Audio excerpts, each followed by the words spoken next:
হাইলাকান্দিতে ধরা পড়ল ভুয়ো চিকিৎসক। রীতিমতো চেম্বার খুলে বসেছিলেন স্বঘোষিত আয়ুর্বেদিক চিকিৎসক। অভিযোগ, তার দেওয়া ওষুধ খেয়ে অসুস্থ হয়ে পড়েন রোগী। তড়িঘড়ি তাকে হাসপাতালে ভর্তি করানো হয়। অভিযুক্ত চিকিৎসকের নাম খোকন রায়। ভুক্তভোগীরা অভিযুক্ত ব্যক্তিকে ধরে হাইলাকান্দি পুলিশে সমঝে দেন, যদিও পরে তাকে ছেড়ে দেয় পুলিশ। অভিযুক্ত চিকিৎসকের বাড়ি পশ্চিমবঙ্গের কোচবিহারে।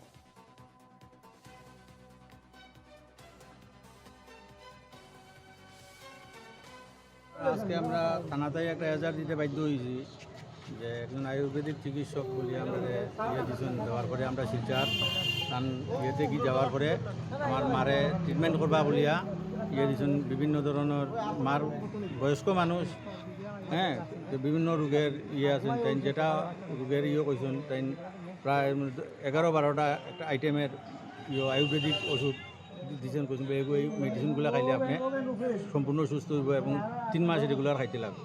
অর্থাৎ কৈছেন বলে 10 দিন খাওয়ার পরেও আপনি শরীরের ইমপ্রুভ বুঝতে পারবা।